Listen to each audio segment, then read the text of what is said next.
Saya pengen sekolah, tapi orang tua itu tidak mengiyakan. Karena dulu pemikiran orang tua tuh sekolah itu untuk laki-laki. Kalau untuk perempuan itu di dapur. Kenapa ingin menjadi apoteker? Karena saya ingin membantu orang lain dengan membuat obat yang harganya murah tapi kualitasnya tinggi. Kalau kegiatan kakak itu kuliah.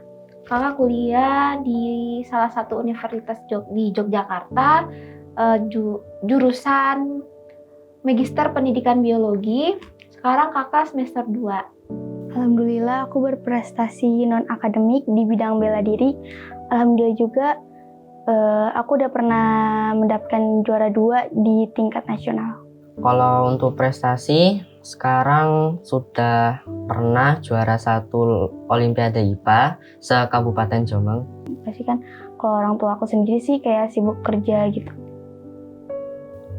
Kalau aku udah lulus SMA, aku bisa gak sih kayak kakak kuliah gitu?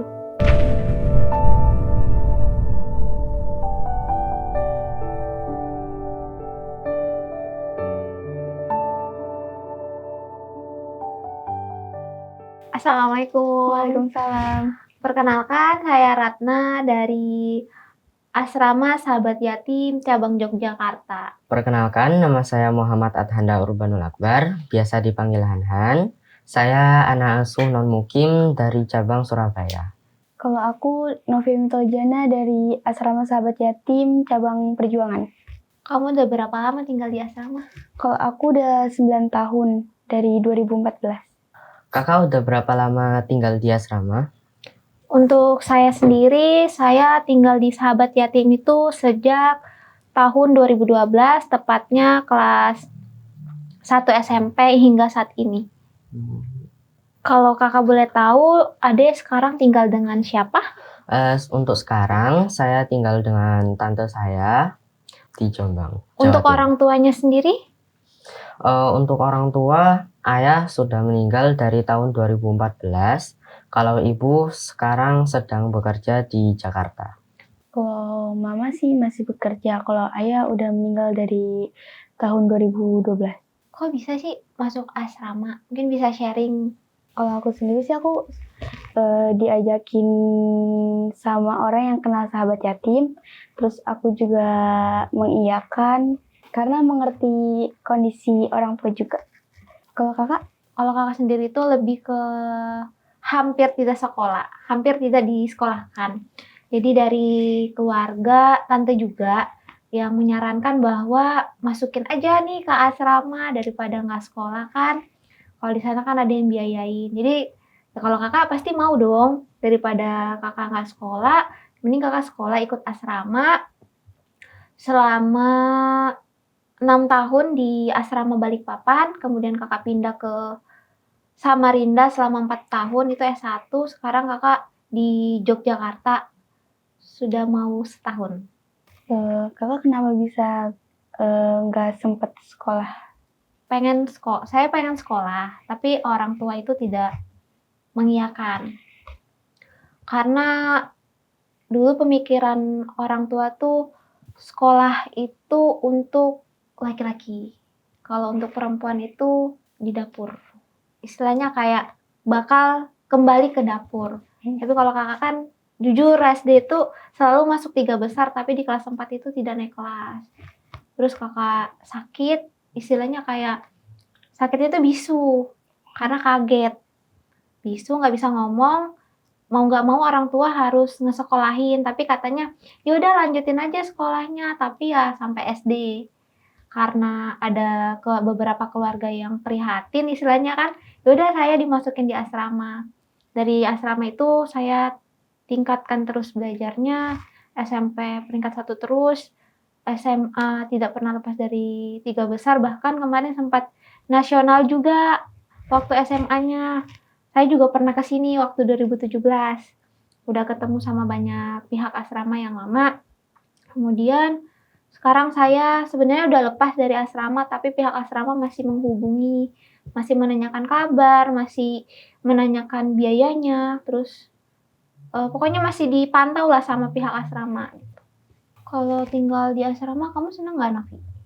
Seneng dong, alhamdulillah. Karena di situ ada umi abinya yang memantau kita, pendidikan kita, kegiatan kita di dalam rumah. Terus banyak teman-teman juga. Kalau aku sendiri juga senang. Kenapa? Karena ada yang saya dapatkan, ada yang tidak saya dapatkan di luar sana. Misalnya kayak pendidikan, terus juga yang awalnya saya cuman bergantung pada sekolah, tapi di asrama itu ada guru bimbelnya kan? Iya, Benar nggak? Ada guru bimbel, terus juga semua didukung fasilitasnya, itu yang bikin saya senang mengenai pendidikan. Ceritain dong kegiatan sehari-hari di asrama seperti apa? kalau aku sholat subuh berjamaah, terus dilanjut murojaah bareng-bareng, terus habis itu kita piket pagi, terus persiapan buat sekolah, terus kita sekolah sampai sore, dilanjut sama piket, lalu mandi, terus biasanya kita suka ngobrol-ngobrol santai aja gitu. Terus habis itu menjelang maghrib persiapan sholat maghrib, terus dilanjut sama hafalan juga, terus sholat isya, dilanjut sama belajar malam. Oh, mungkin kegiatannya sama. Kakak juga kayak gitu, cuman untuk belajarnya kita di sore hari. Kalau di malam itu fokus ke tugas sekolah. Novi, kalau di asrama perjuangan itu suka jalan-jalan juga nggak sih? Kayak jalan-jalan sama pihak asrama, terus jalan-jalan juga sama pihak donatur. Iya, kalau dari pihak asrama sebulan sekali kan. Terus kalau seluruh Jabodetabek setiap libur sekolah. Terus kalau dari donatur pasti ada sih kayak ngajak ke kolam berenang, bioskop, terus hotel juga pernah. Kalau kakak jalan-jalan juga gak kak? Iya, sama jalan-jalan juga. Jadi hampir sama. Jadi kayak istilahnya program dari Sahabat Yatim tuh kayak sebulan sekali ada jalan-jalan seasrama, kemudian per semester atau liburan sekolah itu ada jalan-jalan bersama, maksudnya seprovinsi lah. Terus juga ada jalan-jalan sama donatur kayak di kolam berenang, terus juga di nonton bioskop juga ada.